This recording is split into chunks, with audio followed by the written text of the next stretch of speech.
Whether you're trying injectables for the first time or making a change to a new provider, the more you can learn about who your injector is before you're in the chair, the better that appointment will be. You're listening to Meet the Injector. Thank you for listening to Meet the Injector. My guest today is Geneva Eagon. She is a PA in Portland, Oregon at MD Beauty Lab and Portland Plastic Surgery Group. It's nice to have you on the show today, Geneva. Thanks for having me. It's fun to be here. So how long have you been an injector? Tell me about the path you took to get there. Well, I have been injecting at MD Beauty Lab for about 3 years. And before that, I spent a year, 2 years just doing Botox. So I was injecting for 5 years, I guess, but started adding in all the different things when I started at plastic surgery. So the first 2 years you were working somewhere else and all you did was Botox? no, I was working in it, kind of a weird combo. I did family medicine mixed with dermatology. And so since I was doing the skin derm stuff, I was doing Botox there too. But since it was overall a family medicine clinic, we weren't doing like filler and Sculptra and they didn't know all the things. So I was like, just one other gal and I were like, we need to do some Botox here because our patients were asking about it. And so we had another person that trained me over there. So you just kind of raised your hand and said, I want to learn to do this? Yep, that's where we're at. I worked in derm before. I went to PA school, so I saw that whole world. We did both medical and cosmetic derm. So it wasn't out of the blue. Yeah. No, it wasn't super random. And then did a couple of rotations in derm and kind of in PA school and was leaning towards the aesthetic route of that. Did you go to PA school there in Oregon? I did, yeah. I went to Pacific University. I'm from Oregon. I went to all my school in Oregon, so I haven't traveled far. Oh, yeah. Yeah. Where did you grow up? In Portland. About 15 minutes from the office. So you're right there at home in the neighborhood, kind of. Oh, yeah. Portland. Went to high school in Portland, then went to college, Oregon State, so an hour and a half away, hour and 15 away. Then went to PA School at Pacific, which is in Hillsboro, and then we're back here.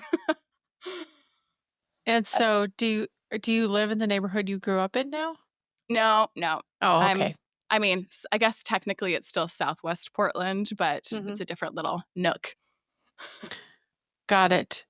But, once you have all of your family around, it's hard to want to go anywhere. And my husband's whole family is around. And so we're happy wwhere we are with our community. So no reason to leave. No. Found a good job. Love it here. So do you have a little one? I do. Yes. He's 10 months today. Oh my goodness. He's a big boy now.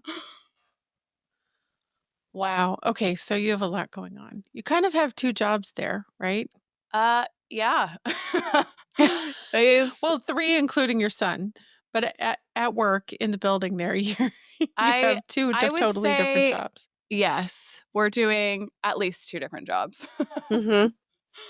Yeah, doing the injecting is one, which is on the MDBL side, and then operating in surgery, which is the Portland Plastic Surgery side, and then I'll sometimes see some post-op patients. If there's like a issue going on with surgery, then I can pop over and see them.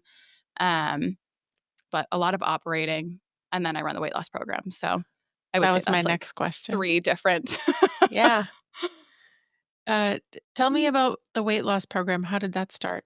It started after we went to a conference a couple years ago in San Diego, and I was like, I actually had been prescribing GLP-1s like back in family medicine, so for diabetes before we knew they caused weight loss. And so I was like, oh yeah, I love these meds. They work super well for blood sugar and patients do really well on them. And I was like, yeah, and my patients lost weight, but I wasn't, intending them to lose weight at the time. So I was like, yeah, these meds are great. And then when we were at a conference, I started realizing that, we're in the realm of we are able to prescribe them for our patients here. And it actually was because when you want plastic surgery, sometimes you need to hit a weight goal before you have surgery. So we used to just be like, oh, you want a tummy tuck, but it's safer and better aesthetically if you lose 20 pounds before. And so we'd say, okay, bye, see ya, go lose your weight, come back. And now we're like, hey, we can help you get there. So that was kind of why we brought it on, was just kind of for our patients that were Yeah. in the group already that were hoping to have surgery.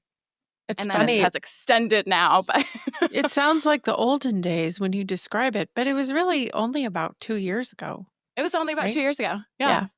Yeah. It's crazy how things have popped up so quickly. But And become normal, I think. yeah. And now it's just, I mean, I tell people it'd be nice if it was just in the water because it's good for everything, right? Your blood sugars, So true. the dementia risk, like all these crazy things. I'm like, it keeps coming out. Oh, it's good for your kidneys. Oh, it's good for your heart. Oh, it helps you with weight loss. I'm like, yeah, at some point, just like sprinkle a little bit around. I agree.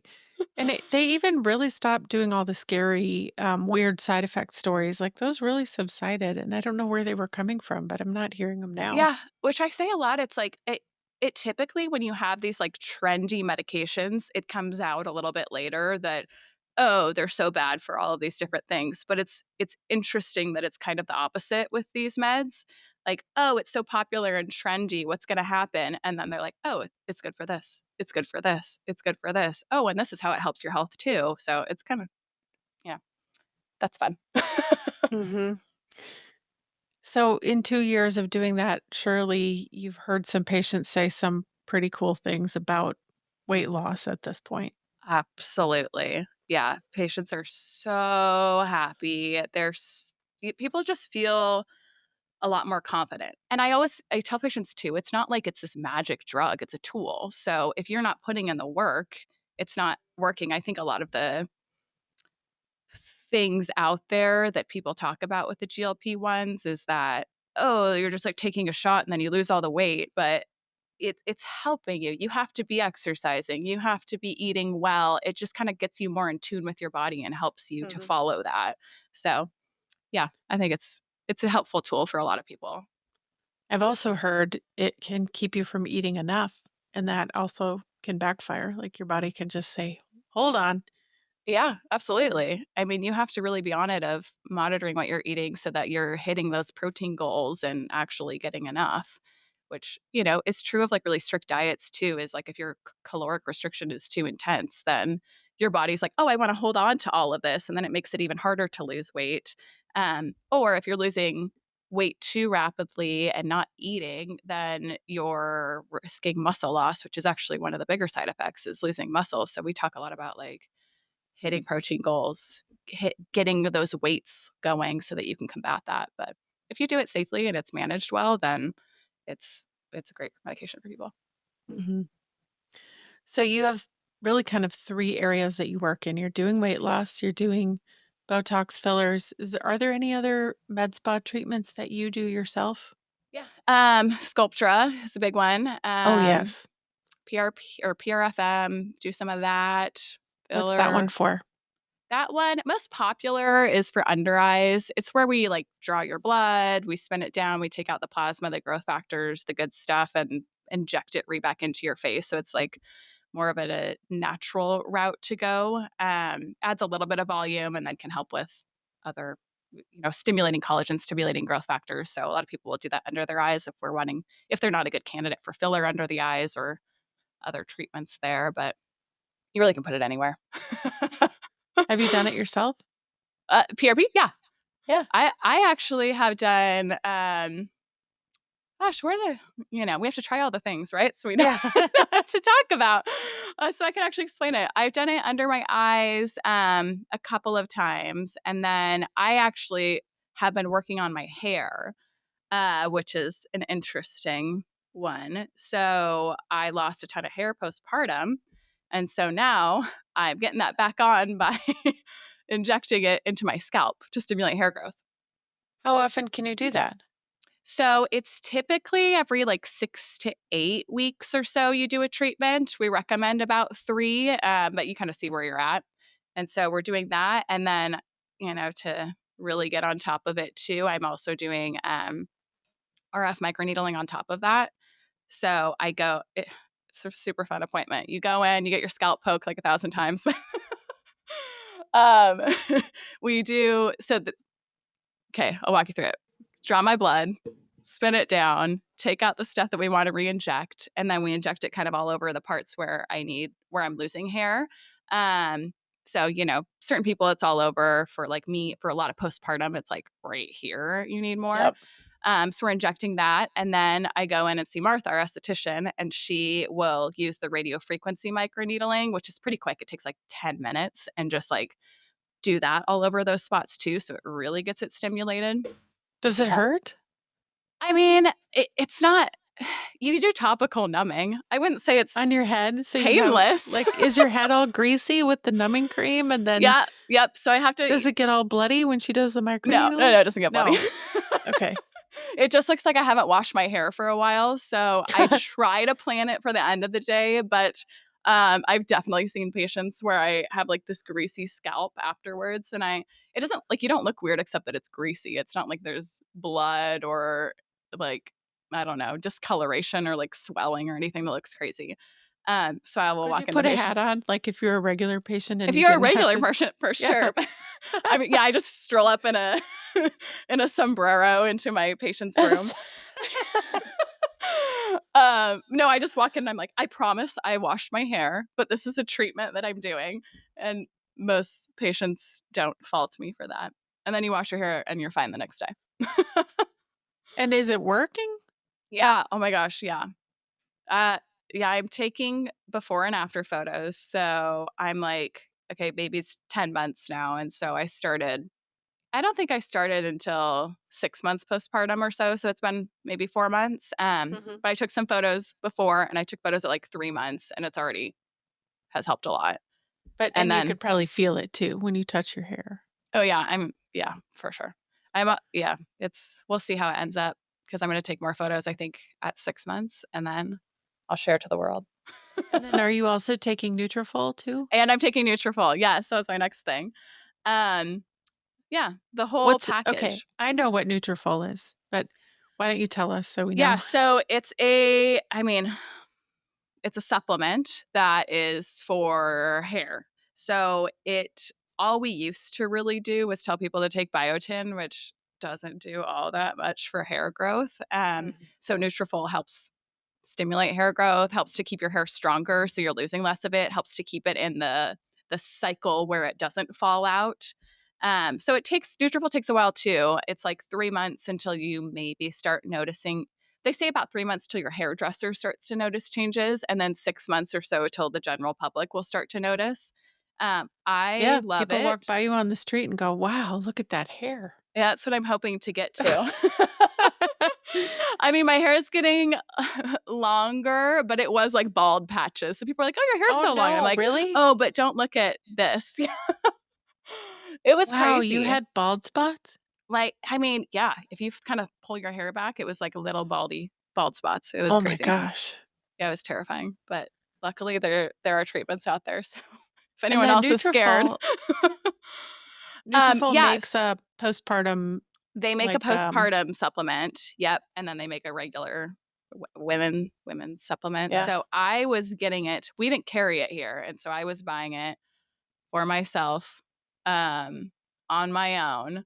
And then we kind of talked about it because we're doing some hair stuff here. And I was, yes, we need this. This supplement is incredible. It turns out it's cheaper to buy it through the Portland Plastic Surgery MDBL website, like when you buy it through an actual office, than to buy it online. So everyone should know that, because I was wasting my money buying it online. It actually costs less if we come in and get it from you. Yes, and you can get it through our website still, so you can still get it without having to come in, without having to get it or pick it up. I think they still ship it to you, but it's cheaper to get it on through us than it is to get online. So don't be silly like I was. Good to know. That's a really important, very hot tip, Geneva. It's a good hack. You. Yep. Yeah. Okay, so we've covered weight loss, Botox, fillers, Sculptra, hair loss. Did we miss anything? No. No, I mean, surgery is kind of the other things that I do. Oh, I also do like procedures in the office, like removing moles or cysts or those kinds of things. That derm background, that's really handy. That'll help. Yep. Or like suspicious lesions. Yep. Any of that we can take off. In derm, a lot of times there will be, just in general, In one of the first projects I ever worked on, there was one dermatologist. They had 6 offices, and PAs ran all the offices Yeah. because they could do pretty much everything that the MD could do, right? Yeah, derm is really common to not see. You choose your provider, so you could either see a PA or you can see an MD, and they don't really intermingle unless obviously you have questions. So you can always have somebody pop in, but you can run it So as a PA. is it accurate to say if you called a regular derm, it might be 6 months or a year before you can actually get in to see a dermatologist, Mm-hmm. but that if you called MD Beauty Lab and just wanted to see Geneva, you could probably get in much faster? I mean, yeah, but I'm not going to do your full skin exam. You still got to see a derm for that. But if you're like, oh, this is a mole that I want gone, you could definitely see me within a month, and you can see a dermatologist probably within 6 months to a year. If it's like I want all of my moles checked and I have a history of skin cancer and I have to come in every couple of months to get this looked at, Yeah. I'm not your girl. But if it's aesthetically you don't like this spot, or you're like, I just want it to send out to the lab, like this is a mole I'm worried about and I don't want to wait a year, I can definitely take it off and send it to a lab. So yeah. We're just uncovering all kinds of good I stuff. was wasn't planning on even bringing that up. You brought it up. Great. But I what forgot I that we like even do about that. it, yeah, is that you have a really deep experience in skincare beyond what we might find in a med spa that's not run by 4 plastic surgeons. True. I think that's what is cool.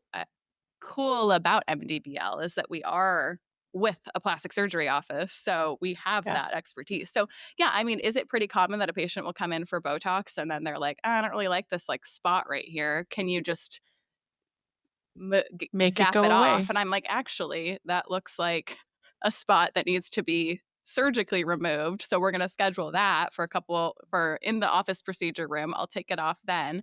Or like, yeah, that's a little spot that I can just scrape off. But I don't think if you went to any med spa, would that be something that I would be comfortable with someone doing? So we're plastic surgery, so we can do that. Yeah. You kinda light up when you talk about it. Do you remember, back in your derm days, being really into skincare or being really into parts of it and not other parts of it? Well, yes, because I was I was in kind of general family medicine, then weaved into the skin route because I was like, I like procedural work. So that was kind of what I figured out. Wasn't sure exactly what route I wanted to go in, and that's why I started more broad. And then you find out what you're interested in, and you're like, oh yeah, this is cool to I like to work with my hands and do and make things look good. So Yeah. turns out this is the place to be. And then so how did you, find MD Beauty Lab in Portland Plastic Surgery? I was debating whether I go into full-time derm or go into plastic surgery. I wanted to do the injectables as well, and then I was like, "Huh, if I mainly like doing procedures, then you should probably be interested in surgery." And so I was like, "Oh, let's go talk to them, see what we think." And then I came and met the team here and fell in love, and so I was like, "Okay, this is it." It was more of like uh, a risk jumping into a totally different field, but Yeah. it was really it's the surgeons that I met and Colleen, the other PA, but the Yes. surgeons that work here that I was like, yep, these are my people. I need to be here. You cannot. Colleen is so special. Oh yeah, she's And incredible. yes. I told her, I don't even think she remembers this, but when I was interviewing here, I think it was like the second interview, so maybe I knew her a little bit, but I hadn't met her before I interviewed here. I hugged her at the end, like saying goodbye on accident because it's like, it's an interview. Who does that? Like you shake hands, it's professional. But it was like, it's Colleen. And so I was like, okay, bye. Gave her a hug. And I walked out like, I just hugged someone that was interviewing me. That But is that goes to awesome. show like that's where you're meant to be if you feel like you need to hug the people that are It's a pretty interviewing good you. sign. Yes. Yeah. I once, was at an interview that I didn't know was an interview, and they asked me if I wanted a snack, and the answer is no. When you're in an Yeah. interview, you don't Yeah. ask for a snack. Well, I didn't know it was an interview, and so I was like, "Sure, I'll have some carrots and ranch," and so I sat in the interview eating carrots and ranch. Yeah, great sign as well. And I still didn't know it was an interview until later. And then I was like, oh my God, I ate carrots and ranch in my interview. Yeah, well, And the I got the truth. job. I Yeah. mean, did it See, they matter? say that in an interview, but maybe people do wanna know who the real person is that No, I they're think later interviewing. on they must have had a secret file where they wrote down all the weird things people did in loops, like in interview loops. And I'm Yeah. definitely on the list. She ate carrots. She ate carrots. Well, I'm the girl who hugged you when she left. Yeah. I'd rather be the hugger than the eater. Oh, man. Oh my goodness. Um, when someone comes for a consultation with you for the first time, what is that like? Uh, yeah, I love new patients. It's so fun to go over the whole consult. So, if we're talking injectables, right? Yeah. Okay. I was like, "Is this surgery? Is it what route are we going?" Yeah, so it's fun, especially I love, like, patients that have never had any treatment ever too. It's so fun to, like, go through all of the different things, which sometimes can be overwhelming, but I try to make it as simple as possible. But yeah, we just pop into the room, sit down, and then typically I'll ask patients, like, what they're concerned with first or what brought them in. And usually I mean, obviously there's a reason they came in, whether it's just, oh, I'm looking older or, oh, I don't like these lines. Sometimes it's more specific and sometimes it's not. And then I like to go through your whole entire face. So you may have come in for your lips, but I'm like, well, while we're here, let's just talk about everything. And so I kind of just start from the top down and then see all of the things that I'm seeing, which I see different things than what sometimes patients will notice, or often it's, oh, I didn't know that was something you could fix, or I didn't know that was something that is in the realm of injectables. So it's nice to kind of bring that attention. And I definitely don't consider myself a pushy person at all. So I just like to I like to educate. So I'm giving all of the options. I like to write it down on like a little pamphlet that we have, talk through what I recommend and then what the patient decides they are interested in too. And then we kind of just go together like, oh, I came in for this, but this sounds like a good idea instead. Or, I want to do both. Or maybe down the road, that's something to think about is often a good one too.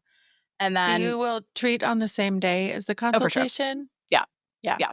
I mean, it's always like time dependent. So it's nice to know if patients are they're hoping to get treatment that day. Yeah. But depending on what it is, I like to do something while you're But there. you don't have to. Oh, no. No, no. If it's like a longer treatment, then we typically will schedule it out. But it's nice to know ahead of time too what you're getting into. Like, especially if you've never had anything done before, then we'll be like, okay, you're coming in a couple of days. This is what you're going to do the day of treatment. This is what to expect when you come in. And sometimes that gives people peace of mind to not have to do their treatment that day, so they can get all ready for it. Mhm. But if they want to, then we go for it. Patient leads the journey. Yes, always. Yeah. Sometimes we have to go somewhere after our treatment, and we can't do everything we wanna do on the same day. Totally something to consider. So Yeah. it's usually, okay, you want to do this today? What's your next week look like? Are you doing family photos tomorrow? Tomorrow. Are you Then getting maybe married not. on Saturday? Yeah. Oh gosh. Yeah, probably not a great idea. No, I think you need, what, a month before a wedding at the least? Oh, yeah, I'd say a month. I would personally feel comfortable with a month. If you come in a couple of days before, I can't. I'm too scared. Nope. Too risky. Yeah, but a month is safe. If you can go longer, then great. Then you can talk about skincare and all of that. But some things are multiple series treatments, so that's why the most amount of time you can allow before like something major is great. And if Mhm. it's like, oh yeah, I'm getting married in 2 years, we can wait. We can just start skincare and then okay, this is what you're doing 3 months before we're getting lips done. This is what you're doing a month before we're getting your tox done. uh, Exactly. yeah, you map out the journey. It's good to have a partner for that too, who knows. Absolutely. Yeah, Yeah. and a It can plan. be it could be overwhelming if you're just, you know, nobody's guiding you. For sure, Yeah. especially if you haven't done any treatments before, and lots of brides are, younger and maybe haven't come into a Mhm. med spa before. Yeah. Yeah. Or We they should think talk they about need, that yeah, or it's someday. like you think you need things that you don't necessarily need. I mean, that comes up too. Like, oh, I need filler here. And I'm like, actually, that looks really good. And if we were to add filler there, then it's going to cause this look that isn't good. So it's also nice to have somebody that tells you no. So you wouldn't Yeah. necessarily know that as a patient of like, oh, that's how it looks overdone. Because I don't want people to look overdone. I want it to look like, oh, refreshed. I just look, oh, she looks good. She looks youthful. What'd she have done? So somebody has to stop you and know enough to be like, oh, don't put the filler there. Do put it there so that it looks natural. Do you feel like Portland has a look or a style when it comes to facial non-surgical aesthetics? I mean, I think that most patients in Portland are leaning towards a natural look. And maybe it's especially our patients because we are a plastic surgery office. So patients know that we're not, that, we work with surgeons. We aren't, a little closet med spa. I don't know. Well, I think it Oregon's attracts a laws different are, audience, but yeah, I mean, you're raising a good point because Oregon's laws are a little more relaxed around injectables than other states. So you have a lot more med spas there that are smaller. And yeah, am I right about that? absolutely. Yeah. Yeah. That There's may not definitely have a different laws doctor here. or a plastic surgeon on site.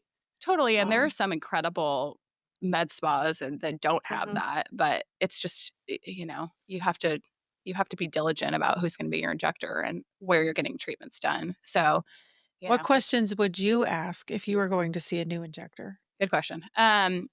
I mean, one really big one would be, what do you do if there's a complication? So if somebody doesn't know the answer to that or doesn't have the supplies to treat that, then that would be a big red flag. I mean, one of the medications that you have to have on hand to treat a complication is expensive and you need a lot of it. So some smaller places, might not want to carry as much on hand. That would be something to worry about.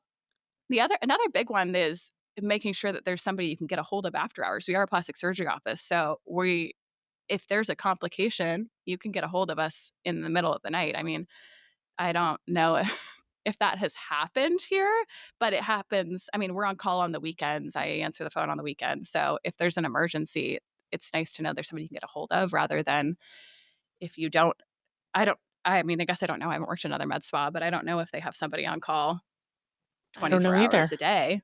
Um, I know in family medicine, that's not normally the situation. So, No, I've heard many a story where the patient has to go to the ER uh huh. because Yeah. there was no one to call in the middle of the night. So, and I actually have had a lot of patients that are saying, "Oh, well, what can I contact you?" And I'm like, "Oh, that's really smart of you to ask." But Yeah. I mean, it might not necessarily be me that is going to answer the phone in the middle of the night every time, but um, there is a way to contact our office if there's something comes up. So that would be, I mean, maybe it's because I'm in this world and that's something that I think about, but I wouldn't want to go somewhere that I can't figure that out. Also, like I was saying before, like an injector that will tell you no is probably a good sign. So if they're just telling you yes to every treatment you want to do and like it, that they're just trying to make money off of you. So Yeah. you want it to look good. Or if like somebody comes in for something and then you give them other recommendations, you kind of it has to be a feel thing too. Like, am I feeling like this person's being pushy or am I feeling like this person's actually giving me good advice and recommendations? So, you know. So other than your beautiful baby, who's about to be 1, I so know. hang on, just hold on to it. Mine's about to be out of preschool on Friday. I will not have a Oh. preschooler ever again in 3 Oh, days. wow. Yeah, that's a big step. I know, I'm Ugh. really sad. I know, I can't But think about that. If I think about him, like, going to college, I'm like, "So, where are we going to college? 'Cause I'm coming with." right? I Ugh, know. Tell it's crazy. you guys can live at home forever. It's fine. Yeah, it's fine. What do you guys like to do, with with your baby? What do you like to do when you're not at work? Uh, well, my most common activity is wine tasting. Well, you're in the right place for that. And he comes with. He's, like, really good at chilling at the wineries, so Yeah, my best friend and I both have babies, and we're both very into wine. So we bring the babies. I'm very good at finding the baby friendly wine places where not only do they say they're baby friendly, but they actually are. Yeah. You know, like it's fine if your baby's crying a little bit or if he's like crawling around. You just have to go to the right place with the right setup. Yeah. So that is my favorite thing to do. I would say I probably go like once a week. So, do you have a favorite winery? Ooh, that's a great question. I'd probably say Domaine Roy, which is in like Dundee area. I'm a member there, so I love it. Like wine is fantastic, views are fantastic. The like architecture of the building is beautiful, and the people there are so nice. So that's my favorite right now. Now, when your patients come in saying, I heard you love wine, you're going to know where they heard it is right here on the podcast. Great. Or Well, I on have the all the YouTube recommendations, channel. but also if patients have recommendations, I steal a lot as well. So I will take good. any of that. Okay, submit your wine recommendations Yeah, to please Geneva do. on Instagram at MD Beauty Lab. Love it. You have your own Instagram handle too? I do. I would love to be more active on it, but you know, I am a little bit. Let me see. I am that good at it that I don't remember what it is. Okay. It's plastics_PA_Geneva. Got it. I'll Plastics make PA sure we Geneva. put it in the show notes so it's easy to find. And where else can we find out more about you? On our website. Come in and chat. I'm on plastic surgery or Portland Plastic Surgery website and MDBL. So check me out either way. Thank you so much, Geneva. It was really great getting to know you. Nice to chat with you. There's no substitute for an in-person appointment, but we hope this comes close. If you're considering an appointment with this provider, be sure you let them know you heard them on the Meet the Injector podcast. Check the show notes for links, including the Injector's website and Instagram to learn more. Are you an aesthetic injector or do you know one? You can be a guest on Meet the Injector. Book your free recording session at meettheinjector.com. Meet the Injector is made with love in Austin, Texas, and is a production of Theaxis, TheAxis.io.